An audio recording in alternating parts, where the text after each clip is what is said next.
Hello everyone, welcome back to our economics optional lecture series. तो आज हम एक इम्पोर्टेंट इशू पर बात करने वाले हैं, जीडीपी एस्टिमेशन पर। तो प्रेजेंटली जीडीपी एस्टिमेशन पर काफ़ी डिबेट हो गया है बिटवीन इंडिपेंडेंट इकोनॉमिस्ट और नीति आयोग एंड गवर्नमेंट की साइड से। तो हम लोग देखेंगे कि ये डिबेट और ये कंट्रोवर्सी का रीज़न क्या है और क्या सजेशंस हैं कि इस डिबेट को रिजॉल्व किया जा सके। तो चलिए स्टार्ट करते हैं हमारा लेक्चर बेस्ड ऑन खेला हो गई जीडीपी एस्टिमेशन। तो फर्स्ट मैं कुछ इम्पोर्टेंट आर्ग्यूमेंट्स देना चाहूँगा जीडीपी एस्टिमेशन से related. So this is a quote, it has been used by many of our freedom fighters when we were fighting against the Britishers. Polity is the guardian of economy. तो अगर polity change हो जाती है तो economy पे भी काफ़ी change आ जाता है। तो ये quote back of the mind आपके रहने चाहिए। इससे आपको पता चलता है कि जीडीपी एस्टिमेशन पॉलिटिक्स से काफ़ी रिलेटेड और सेंसिटिव है। हर पॉलिटिकल पार्टी और हर पॉलिटिकल गवर्नमेंट जो भी आती है वो जीडीपी को एस्टिमेशन के लिए काफ़ी सेंसिटिव रहती है और काफ़ी उसमें चेंजेस करने की कोशिश करती है ताकि एक बेटर पिक्चर रिफ्लेक्ट कर सके अपनी इकोनॉमी की। दूसरा, correct GDP estimation is required for better policy impact analysis. अगर आपकी जीडीपी एस्टिमेशन करेक्ट है तो ही आपको पता चलेगा कि जो प्रेजेंट पॉलिसी है वो कैसा इफेक्टिव, कितनी इफेक्टिवनेस है उनकी, कैसे वो काम कर रही है और फर्दर आप पॉलिसी डिजाइन कर पाएंगे उसके अकॉर्डिंग। प्राइवेट सेक्टर के लिए क्या इंपॉर्टेंट है, जीडीपी एस्टिमेशन की करेक्ट पिक्चर होना इसलिए इंपॉर्टेंट है so that they can make their investment decisions. वो अपने बेटर डिसीजन मेकिंग कर पाते हैं इन्वेस्टमेंट को लेकर। तो ये सारे इश्यूज, ये सारी प्रॉब्लम्स आती हैं अगर जीडीपी एस्टिमेशन में जरा भी खेला हो गया है। तो पहले देख लेते हैं कि पहले कैसे अर्लियर जीडीपी एस्टिमेशन कैसे होता था। तो ये आपने पढ़ा होगा एनसीईआरटी बुक्स में भी, बेसिक टेक्निक्स हैं ये, इनकम मेथड, एक्सपेंडिचर मेथड और आउटपुट मेथड से हम लोग GDP at factor cost calculate करते थे और फिर इसे एनएनपी एट फैक्टर कॉस्ट में कन्वर्ट कर देते थे और नेशनल इनकम आ जाता था। बट न्यू सीरीज के according GDP at market price calculate होना चाहिए, GDP at market price calculate होना चाहिए न्यू सीरीज के अकॉर्डिंग। तो वो कैसे हम लोग जीडीपी एट मार्केट प्राइस पे पहुंचे हैं उसको देख लेते हैं। पहले तो हमने जीडीपी एट फैक्टर कॉस्ट यहां से डिराइव किया, यहां से ले लिया हमने, ये हमारा जीडीपी एट फैक्टर कॉस्ट आ गया। फिर उसके अंदर हमने प्रोडक्शन टैक्सेस जोड़े और प्रोडक्शन सब्सिडीज घटाई, तब जाके हमारा gross value added at basic price आएगा। तो ये प्रोडक्शन टैक्सेस जो हैं, प्रोडक्शन टैक्सेस और प्रोडक्शन सब्सिडीज डिफरेंट होते हैं प्रोडक्ट टैक्सेस और प्रोडक्ट सब्सिडीज से। कैसे, ये हम जानते हैं। प्रोडक्ट टैक्सेस तो सपोज कि पार्ले जी पर टैक्स लगा रखा है गवर्नमेंट ने, इनडायरेक्ट टैक्स, सेल्स टैक्स जो है, तो ये हो गया प्रोडक्ट टैक्स। अब प्रोडक्ट सब्सिडीज कैसे, Delhi government is providing subsidies for purchasing electrical vehicles, तो वो प्रोडक्ट सब्सिडीज हो गई। लेकिन प्रोडक्शन टैक्सेस और प्रोडक्शन सब्सिडीज डिफरेंट होते हैं। प्रोडक्शन सब्सिडीज सपोज कीजिए गवर्नमेंट ने अनाउंस किया कि भाई 3 इयर्स तक स्टार्टअप्स की इनकम पर जो है टैक्सेस नहीं होंगे, ओके। और या फिर नॉर्थ ईस्ट में आप जब इन्वेस्टमेंट करेंगे तो वहां पे सब्सिडाइज करा जाएगा। तो एक तरीके से ये इनडायरेक्ट सब्सिडीज होती है और प्रोडक्शन सब्सिडीज होती है। ये कंपनी को सब्सिडीज जा रही है, प्रोडक्शन फर्म को सब्सिडीज जा रही है। इसी तरह से टैक्सेस भी लगाए जा सकते हैं, प्रोडक्शन टैक्सेस, वहां पर आपकी प्रॉपर्टी का टैक्स क्या है, इलेक्ट्रिसिटी के चार्जेस डिफरेंट होते हैं फर्म्स के और हाउस होल्ड्स के। तो ये तरीके के प्रोडक्शन टैक्सेस होते हैं। तो इनसे हम gross value added at base price calculate कर लेते हैं और फिर हम gross value added at base price में अगर प्रोडक्ट टैक्सेस जोड़ देंगे माइनस प्रोडक्ट सब्सिडीज करेंगे तो हमारा जीडीपी एट एमपी आएगा। तो इसीलिए ये जीडीपी एट फैक्टर कॉस्ट से डिफरेंट है पुरानी जो टेक्निक यूज होती थी मेथोडोलॉजी से, क्योंकि यहाँ पे प्रोडक्शन टैक्सेस और प्रोडक्शन सब्सिडीज भी आ गए हैं in addition to product taxes and product subsidies. Further अगर हमें कंपेयर करना है 2 इयर्स की जीडीपी को, तो हम कैसे कंपेयर करेंगे, उन्हें कांस्टेंट प्राइसेस में तो कन्वर्ट करना ही पड़ेगा। तो यानी जीडीपी एट एमपी को हम एडजस्टेड फॉर इन्फ्लेशन करते हैं, तब जाके हमें कांस्टेंट प्राइस पर जीडीपी एट मार्केट प्राइस मिलती है, जिससे हम कंपैरिजन कर पाते हैं। अब चलते हैं नेक्स्ट स्लाइड पर। अब ये है, इसकी फुल फॉर्म है United nation system of national accounts. ये 2008 में गाइडलाइन उन्होंने फ्रेम करी थी, कुछ रिकमेंडेशंस दी थी यूनाइटेड नेशंस ने करेक्ट और बेटर नेशनल अकाउंट्स को मेंटेन करने के लिए। और यही गवर्नमेंट का डिफेंस भी है। गवर्नमेंट कह रही है कि हमारी new methodology is better than the earlier one. Why? Because of these reasons. So हम एक एक करके रीजन डिस्कस करते हैं। GDP calculation at basic price where production taxes and product taxes are differentiated, ये हम लोग डिस्कस कर चुके हैं पहले। Timely revision of base year is important. Why? Because relative prices, economic structure, production technique, consumption patterns, or you can say tastes and preferences, consumption pattern, ये सब change हो जाते हैं। तो ये बेटर रिफ्लेक्ट करने के लिए बेस ईयर को रिवाइज करा जाता है ताकि एक बेटर पिक्चर आ सके ओवरऑल इकोनॉमिक स्ट्रक्चर की। तो ये रीजन होता है और इससे बेटर पिक्चर आती है, ज्यादा एक्यूरेसी से जीडीपी कैलकुलेशन होती है। तो ये तो एक अच्छा पॉइंट है और ये कोई क्रिटिसाइज भी नहीं कर रहा है। इंडिपेंडेंट इकोनॉमिस्ट थिंक टैंक्स जैसे नागराज और अरविंद सुब्रमण्यम, ये भी इसे तो एक्सेप्ट कर रहे हैं और कह रहे हैं this is a good thing.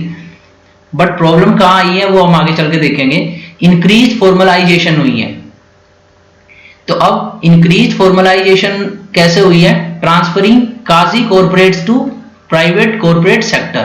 Qazi corporates किसे बोलते हैं? काजी कॉर्पोरेट्स फ्रेंड्स वो होती हैं जिनके की अकाउंट्स मेंटेन किए जाते हैं इनके ओनर्स के द्वारा, बट वो रजिस्टर्ड नहीं होती है और उनकी इनकम भी होती है, एक्सपेंडिचर भी होती है। एक तरीके से काजी कॉर्पोरेट्स होते हैं वो लोग, ओनरशिप भी होती है लेकिन प्रॉपरली रजिस्टर्ड नहीं होते हैं। तो उन्हें जो है प्राइवेट कॉर्पोरेट सेक्टर जो कि प्रॉपरली रजिस्टर्ड होते हैं उनमें कन्वर्ट कर दिया गया है। तो ये इंक्रीज फॉर्मलाइजेशन है। तो ये भी एक अच्छा मेजर है कि एक तरीके से जितनी ज्यादा फॉर्मलाइजेशन होगी इकोनॉमी की उतनी ज्यादा जीडीपी कैलकुलेशन अच्छी होगी। क्योंकि आपने देखा था ब्लैक इकोनॉमी जब होती है और इनफॉर्मल इकोनॉमी जब होती है तो जीडीपी कैप्चर नहीं हो पाती है। ये 11-12 की एनसीईआरटीज में भी लिखा हुआ था।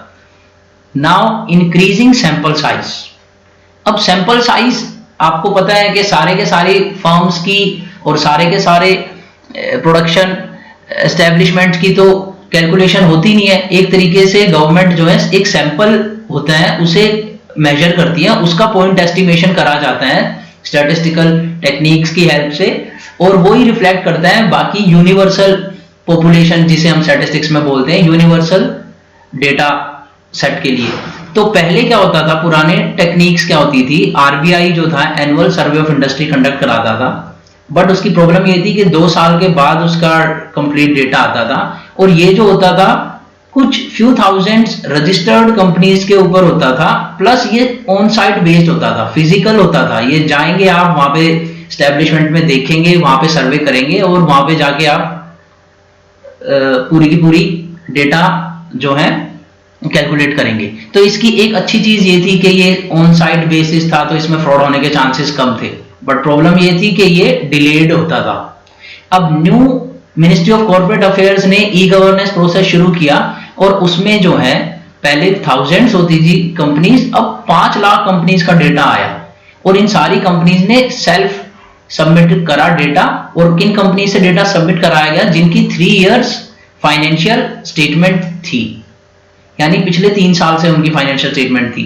इससे ये होगा कि कुछ जो नकली कंपनियां होंगी जो उसी साल रजिस्टर हुई होंगी और जो फ्रॉड होंगी उससे कुछ फ्रॉड कंपनियां एलिमिनेट होती है, सारी तो नहीं होती है, हम देखेंगे कैसे नहीं होती है। कुछ शेल कंपनीज रह सकती है इसमें क्योंकि आपने फिजिकल इंस्पेक्शन तो किया नहीं है, ये उनके गुड फेथ बेसिस पर आपने उन्हें इंक्लूड कर लिया है, उन्होंने सेल्फ रजिस्टर करा है। तो ये कैसे पता चलेगा, ये आगे हम देखेंगे कैसे एनएसएस ने इसे फिगर आउट करा। प्लस मोर साइंटिफिक है गवर्नमेंट के according measurement of labour productivity. अब जो इनफॉर्मल और अनऑर्गेनाइज सेक्टर होता है उसकी लेबर प्रोडक्टिविटी की कैलकुलेशन भी करी जाती है, उनकी भी अर्निंग कैलकुलेट की जाती है जीडीपी एस्टिमेशन में। तो अब जो है पहले के मुकाबले ज्यादा बेटर तरीके से गवर्नमेंट के अकॉर्डिंग उसको मेजर करा जा रहा है, क्योंकि अब एक Cobb Douglas production function use करा जा रहा है। कॉप डगलस प्रोडक्शन फंक्शन जो इकोनॉमिक्स ऑप्शनल के स्टूडेंट है वो समझ सकते होंगे। कॉप डगलस फंक्शन जो है वो हम सोलो मॉडल में यूज करते हैं, और मीन प्रोडक्शन फंक्शन हम कहाँ हेरोड इंस्टेबिलिटी जहां पर हमने पढ़ा था वहां पे यूज हुआ था। उसमें कॉम्प्लीमेंट्री होते हैं लेबर और कैपिटल, बट यहाँ पे कैपिटल और लेबर की सब्स्टिट्यूटेबिलिटी अलाउड होती है। तो पहले क्या होता था, एवरेज लेबर आउटपुट को मेजर किया जाता था और उसको टोटल आउटपुट से मल्टीप्लाई कर देते थे। तो इस तरीके से ये जो मेथड था फ्लॉड था। क्रिटिक्स ने लेकिन क्या कहा है कि जो कॉप डगलस है वो भी फ्रॉड है, क्योंकि कॉप डगलस जो है परफेक्ट कैपिटल सब्स्टिट्यूटेबिलिटी प्रोवाइड करता है, बट ये जो है एडवांस कंट्रीज में ज्यादा सक्सेसफुल है। व्हाई? क्योंकि वहां पे तो कैपिटल सफिशिएंट है, बट इन इंडिया अभी भी old methods of production use होते हैं। तो क्रिटिक्स क्या कहते हैं कि it's better to use constant elasticity of substitution method, जिसके अंदर की मीन प्रोडक्शन फंक्शन भी आ जाता है, परफेक्ट सब्स्टिट्यूट प्रोडक्शन फंक्शन भी आ जाता है और कॉप डगलस भी आ जाता है। तो ये बेटर पिक्चर रिफ्लेक्ट करेगा। अब आगे चलते हैं। तो ये तो हो गए हमारे गवर्नमेंट के डिफेंस, ये रीजंस हो गए कि why these are the pros, why the new methodology is good. But अब हम इसके लूप होल्स देखेंगे।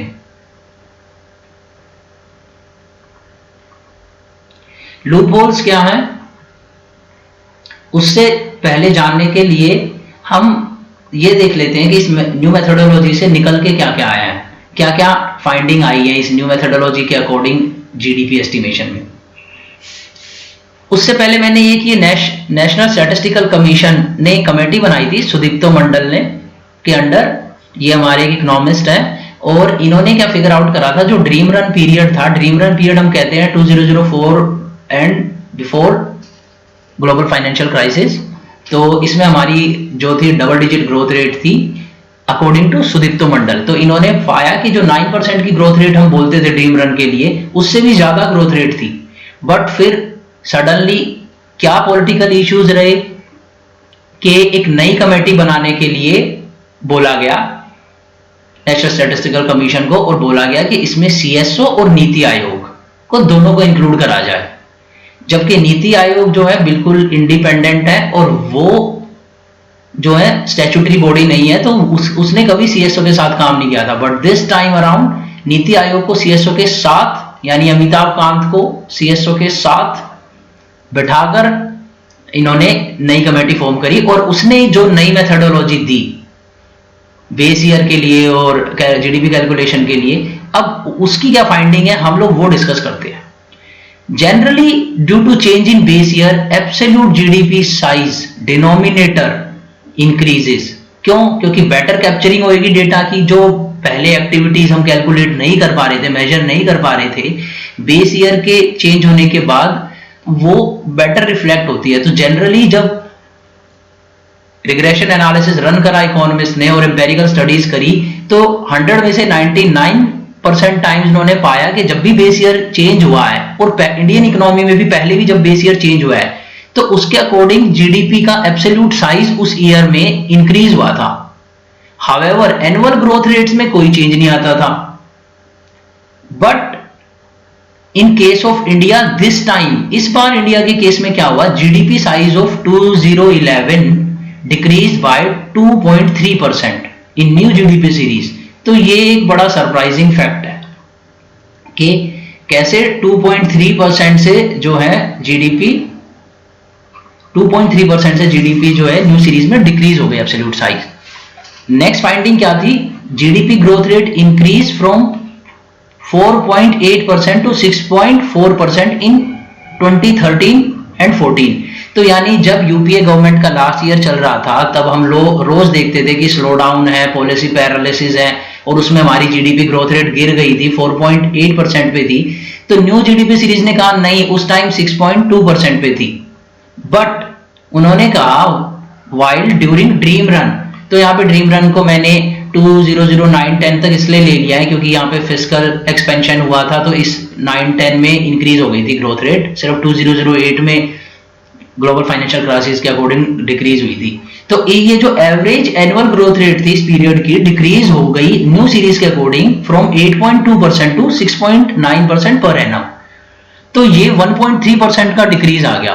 तो यानी ये बड़ा कॉन्ट्ररी है ये सारा का सारा रिजल्ट कि जब हमारी ग्रोथ रेट पुरानी सीरीज के अकॉर्डिंग 4.8 थी वो तो इंक्रीज हो गई और जो ज्यादा थी प्रीवियस ईयर्स में वो डिक्रीज हो गई। सो ड्यूरिंग 2013 मैन्युफैक्चरिंग सेक्टर की ग्रोथ रेट भी नेगेटिव से नेगेटिव 0.7 थी और वो 5.3% में कन्वर्ट हो गई यानी पॉजिटिव हो गई। तो ये भी एक सरप्राइजिंग फैक्ट था। Share of public sector remain same in GDP according to new series, but share of private corporate sector increase हो गया और share of unorganised sector decrease हो गया। तो क्या ये एमसीए के डेटा की वजह से हुआ, हम लोग जानेंगे आगे। फर्दर कैसे दो सीरीज को कंपेयर करा गया, यानी पहले का जो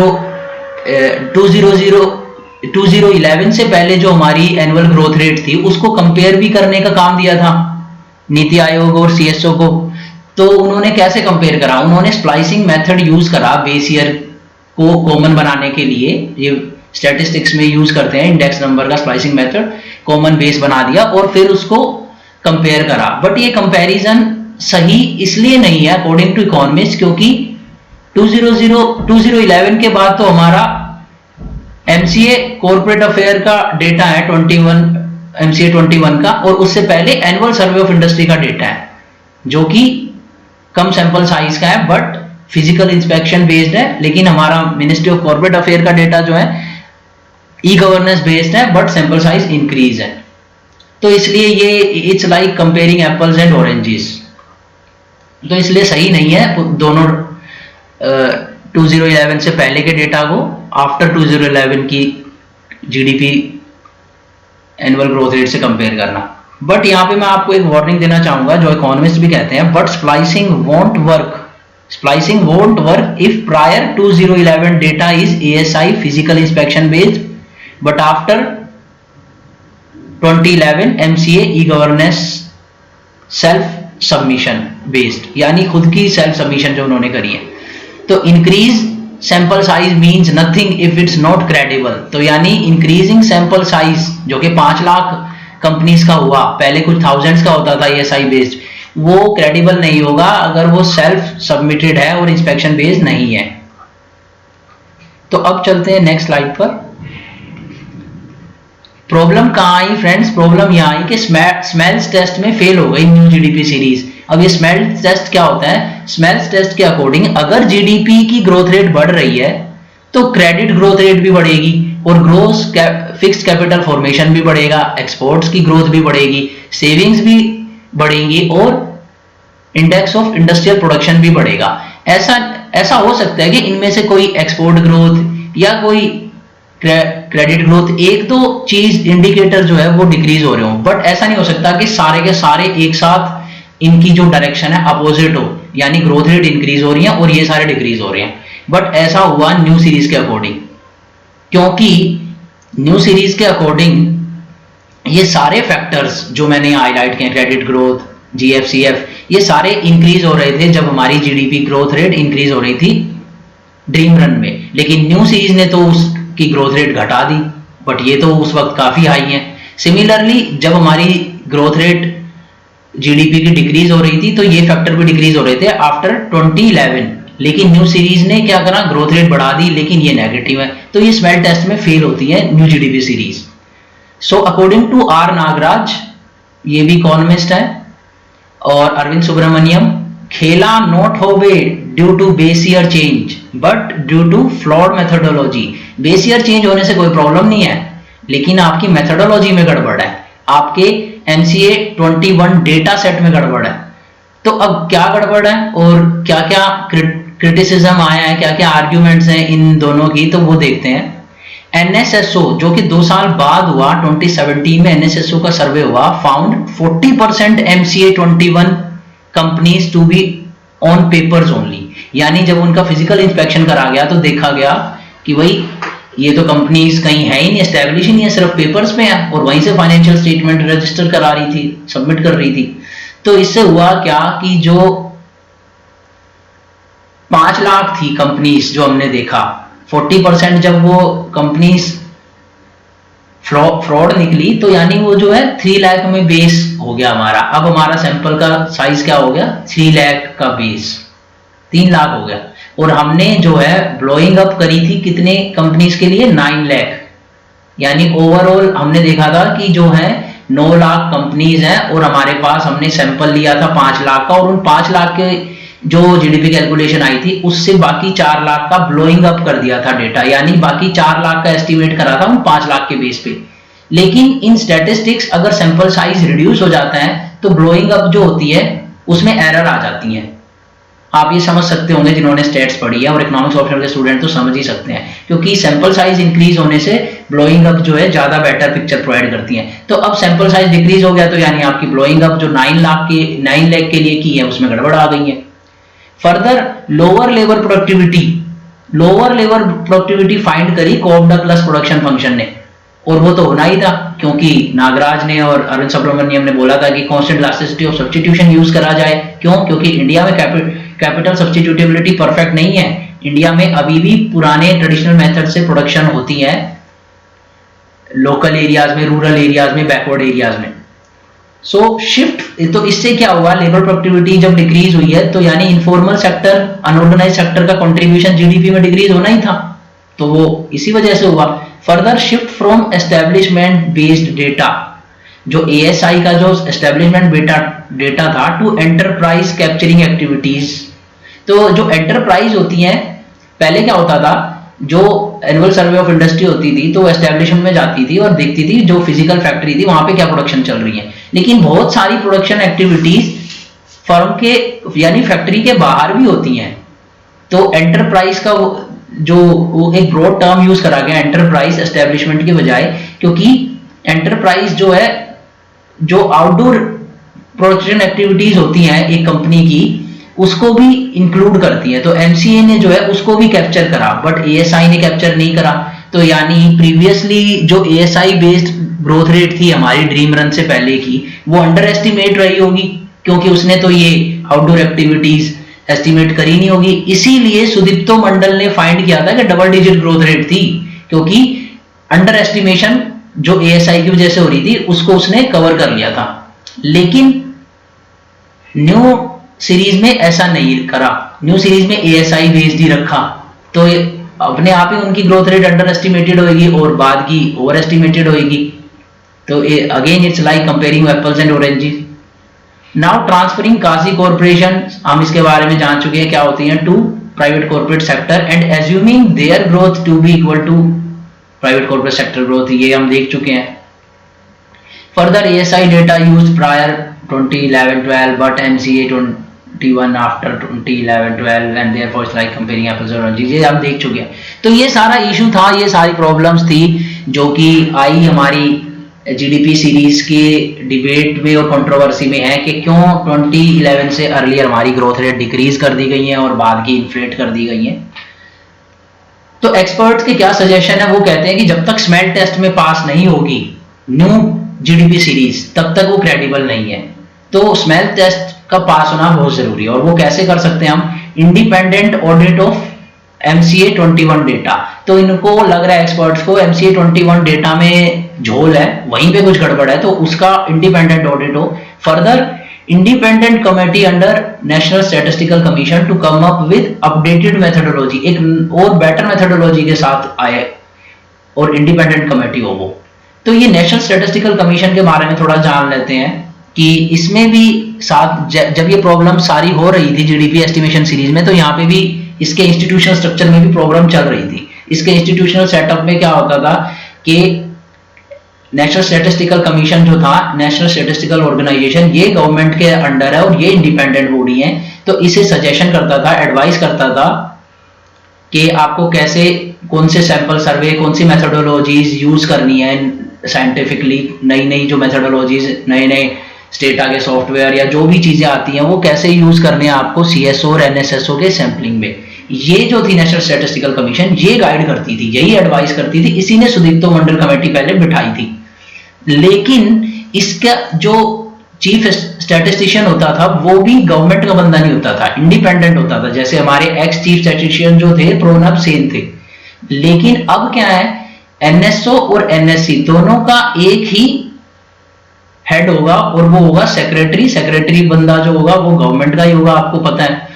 तो इसीलिए इसकी इंडिपेंडेंस में प्रॉब्लम आ गई है। और इसी की वजह से जब जीडीपी एस्टिमेशन की सीरीज लीक हुई थी, और आपको याद होगा कि एम्प्लॉयमेंट डेटा जब लीक हुआ था तो उसमें 2 स्टैटिस्टिशियन ने, वो एनएससी के मेंबर थे, उन्होंने रेजिग्नेशन दे दिया था।